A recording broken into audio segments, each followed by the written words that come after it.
Police जो है वर्दी वाले गुंडे की भूमिका में है। जांच की तो मांग कर दी गई है, लेकिन क्या जिस मां ने अपने बेटे को खोया आप वो लौटा पाएंगे जांच के बाद? तो क्या पुलिस इतनी निकम्मी हो गई है, इतनी कमजोर हो गई है कि एक निहत्थे पे भी गोली चलाने से बाज नहीं आ रही है? वो व्यक्ति जिसे एक दिन पहले ये पुलिस प्रशासन बता रही है कि मेंटली वो सिक है, मेंटल असाइलम में भेजने का काम किया जाएगा, दूसरे दिन गोली चला रहे हैं। तो ये इनकाउंटर जो है ये टोटली फेक इनकाउंटर है और ये कई तरह के प्रश्न खड़ा करता है।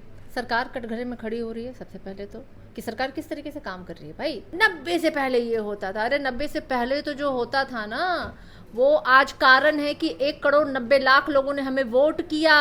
युद्ध जो लड़ाई जो क्रांति लालू जी ने छेड़ी उस मानसिकता के खिलाफ, उन मनुवादियों के खिलाफ, उस लड़ाई की ही बात है कि आज भी हमारे लोग जो हैं हमारे साथ खड़े हैं। अरे आपके साथ कौन खड़ा है? ईवीएम है, मशीनरी तंत्र है आपके पास इलेक्शन कमीशन ऑफ इंडिया हो सकता है, ज्ञानेश हो सकता है आपके साथ, जनता नहीं है आपके साथ। भीड़ में तो 4 आदमी नहीं जुटता, पता नहीं वोट कहां से लोग ले आते हैं। भरत तिवारी के एनकाउंटर को लगातार जो है विपक्षी पार्टियां हो या जनता हो फेक बता रही है। इन्हीं सब मुद्दों पे बातचीत करने के लिए हमारे साथ राजद की प्रवक्ता सारिका पासवान जी है। कैसे देखती है मैम ये जो एनकाउंटर हुआ, सही है या गलत है?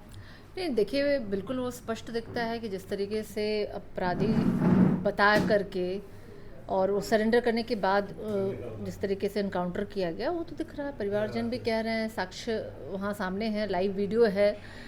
तो ये इनकाउंटर जो है ये टोटली फेक इनकाउंटर है और ये कई तरह के प्रश्न खड़ा करता है।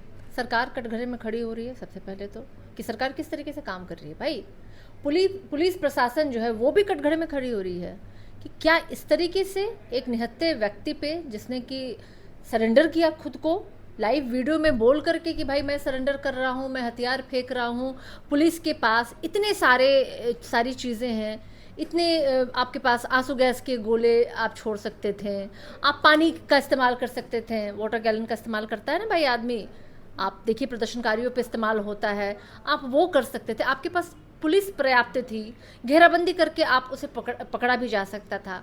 आप वो व्यक्ति जिसे एक दिन पहले ये पुलिस प्रशासन बता रही है कि मेंटली वो सिक है, मेंटल असाइलम में भेजने का काम किया जाएगा, दूसरे दिन उन पे आप गोली चला रहे हैं। ये तो इनकाउंटर नहीं है, ये तो सीधे सीधे दिखाई देता है कि किस तरीके से पुलिस जो है वर्दी वाले गुंडे की भूमिका में है। जांच की तो मांग कर दी गई है। कई विधायक हैं, भाजपा के हैं, जदयू के हैं जो मांग कर रहे हैं। किससे मांग कर रहे हैं आप? सबसे बड़ी बात है आप किसको धोखा दे रहे हैं? उस माँ को धोखा दे रहे हैं जांच बिठा करके। आप कह रहे हैं ये गलत हुआ, आप उन माँ को, उन बहनों को, वहाँ के लोगों को आप धोखा ही तो देने का काम कर रहे हैं। आपकी सरकार है, आपके अंडर पुलिस है, सारा सत्ता प्रशासन सब आप देख रहे हैं, फिर आप प्रश्न किससे कर रहे हैं? आप विरोध किसका कर रहे हैं? आप कहिए ना भाई कि आपका फेलियर। और कितने लोगों का इनकाउंटर ये पुलिस कर पा रही है? बेगूसराय में एक दरिंदगी की घटना, एक बच्ची के साथ बलात्कार, आज भी 2 बच्चियों के साथ बलात्कार और हत्या, प्रतिदिन बिहार में बलात्कार और हत्या हो रही है। कितने हत्यारों का इन लोगों ने इनकाउंटर किया है? पर तो ये तो टोटली फेक इनकाउंटर है और जिस तरीके से जिस ढर्रे पे काम कर रही है बिहार सरकार, ये चिंता का विषय है। जीतन राम मांझी तो कह रहे हैं कि कट्टा लहराओगे, प्रशासन को चैलेंज करोगे तो ठोका तो जाएगा ही, ये न चलता हो तो वेल्डन बोल रहे हैं भोजपुर पुलिस को। नहीं देखिए, जीतन राम मांझी पे हम टिप्पा टिप्पणी क्या करेंगे? इनकी तो जीभ काटने का बात कहा था। अगर ये नहीं बोलेंगे इस तरह से तो भाजपा फिर कैंची रखी हुई है, जीभ काट देगा इनका। तो जीतन राम मांझी की व्यवस्था है, मजबूरी है, वो संविधान में नहीं विश्वास रखते हैं। जब अमित शाह सदन में बाबा साहेब भीमराव अम्बेडकर का मखौल उड़ाए थे तब जीतन राम मांझी का ये 9 गज का जीभ नहीं निकल रहा था, तब तो कुछ नहीं बोला उन्होंने, कोई टिप्पा टिप्पणी नहीं कही। उन्हीं के बल पे, उसी आरक्षण पे बल पे उनका बेटा, पतोह, दामाद, पूरा खानदान जो है वो सत्ता में बैठा पड़ा हुआ है। तब तो जीतन राम मांझी जी के मुंह से नहीं निकला। लेकिन हम तो कल भी बोल रहे थे भाई सत्य के साथ खड़े हैं, हम आज भी सत्य के साथ खड़े हैं। अगर किसी के साथ भी ये सरकार, ये पुलिस, ये प्रशासन, ये तंत्र गलत अगर करेगा तो हम गलत को गलत ही कहेंगे भाई। क्या मांगे हैं आप लोगों की? देखिए, मांग तो बहुत तरह की है। कितनी मांगों को ये पूरी करेंगे? निष्पक्ष जांच ये तो बाद की अभी है, चल रहा है, कह रहे हैं लोग, लेकिन क्या जिस मां ने अपने बेटे को खोया आप वो लौटा पाएंगे जांच के बाद? तो क्या पुलिस इतनी मतलब निकम्मी हो गई है, इतनी कमज़ोर हो गई है कि एक निहत्थे पे भी गोली चलाने से बाज नहीं आ रही है? आप ये समझिए क्या स्टेट ऑफ माइंड के साथ बिहार पुलिस काम कर रही है।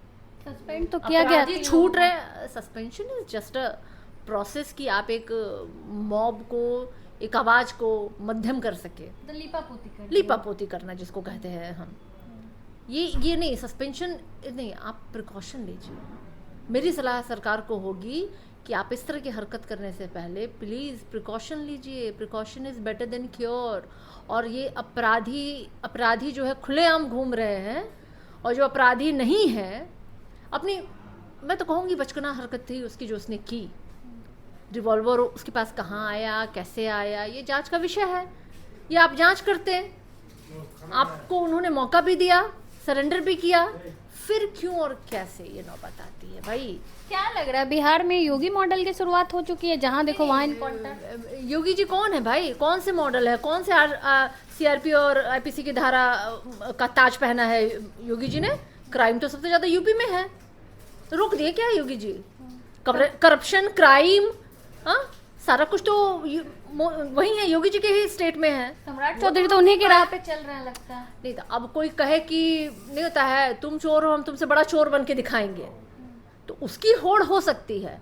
लेकिन आपने बहुत अच्छा रूलिंग किया अपने स्टेट में, आपसे बढ़िया हम रूल करके दिखाएंगे, इसकी होड़ मुझे नहीं दिखती है बिहार में। और Samrat Choudhary is a very immature, अपरिपक्व, कोई एक्सपीरियंस नहीं, और सबसे बड़ी बात है इलेक्टेड भी नहीं है। आज जनता भी उनको कह रही कि भाई हमने तो इनको वोट ही नहीं किया, कहाँ से उठा के बैठा दिया भाई इनको। ये तो अगर बिहार की जनता को पता होता कि मुख्यमंत्री के फेस ये हैं, तो तस्वीर आज ये नहीं होती। आज जो आज सत्ता में बैठे हैं, जैसे भी हैं, जिस तरीके से भी है, हुक क्रूक एंड जो भी उन्होंने पैतरे आजमाए हैं, लेकिन आप ये जो कर रहे हैं ना, इज नॉट एक्सेप्टेबल। बिहार की जनता नहीं पचा पा रही है इन सब चीज़ों को। मुख्यमंत्री की कुर्सी पे जब से बैठे हैं लालू जी को ज्यादा टारगेट कर रहे हैं, सुरक्षा छीन ली गई, आवास भी अब आप छीना जा रहा है लालू जी का। अच्छा, तो एक भी हमारे विपक्षी लोगों का नाम बता दीजिए जिनकी राजनीति रोटी बिना लालू जी के, बिना तेजस्वी यादव जी के सेक सकती है, या कौन इनका सुनेगा? आप इनसे सवाल पूछिएगा विकास का, तो सीधे कहेंगे लालू जी के शासनकाल में ये हुआ था। लॉ एंड ऑर्डर पे बात कीजिएगा, क्यों हत्याएं हो रही हैं, क्यों बलात्कार हो रहा है, अरे लालू जी के शासनकाल में ये होता था। अरे आप बताओ ना, 20 सालों से बिहार में आपकी सरकार है, जवाब नहीं है क्या आपके पास बोलने के लिए? पूछिए कितने आपने यूनिवर्सिटीज लगा दी, कितने हॉस्पिटल आपने खुला दिए, कितने आपने लोगों को रोजगार दिया, कितने आपने हत्याएं रोक ली। इन सब पे क्या ये सम्राट चौधरी या कोई भी भाजपा और जदयू के कोई भी व्यक्ति जवाब देंगे? नहीं, जवाब नहीं दे पाएंगे। उस समय वो आपको सीधे पाषाण युग में लेके जाएंगे। 90 से पहले ये होता था। अरे 90 से पहले तो जो होता था ना, वो आज कारण है कि 1,90,00,000 लोगों ने हमें वोट किया। जो युद्ध, जो लड़ाई, जो क्रांति लालू जी ने छेड़ी, उस मानसिकता के खिलाफ, उन मनुवादियों के खिलाफ, उस लड़ाई की ही बात है कि आज भी हमारे लोग जो हैं हमारे साथ खड़े हैं। अरे आपके साथ कौन खड़ा है? ईवीएम है, मशीनरी तंत्र है आपके पास इलेक्शन कमीशन ऑफ इंडिया हो सकता है, ज्ञानेश हो सकता है आपके साथ, ईवीएम मशीन और ईवीएम मशीन का जो बचाव कर रहे हैं वो लोग हो सकते हैं आपके साथ। जनता नहीं है आपके साथ। भीड़ में तो 4 गो आदमी नहीं जुटता, पता नहीं वोट कहाँ से लोग ले आते हैं। अरे आओ ना, बैलेट पेपर पे आओ, बैलेट पेपर पे आओ ना, और कब पता चल जाएगी आपकी। बैलेट पेपर में आप कहीं नहीं है, लेकिन ईवीएम में भाई भाजपा हर जगह है। खेल कर देती है। मत कराओ वोट, ले लो, पहन लो ताज, खुद की ताज खुद पे डाल लो। अब मुझे नहीं लगता है कि चुनाव जैसी कोई प्रक्रिया भी देश में हो रही है कहीं भी। बिहार देख लो, बंगाल देख लो, आप हर जगह तो यही है।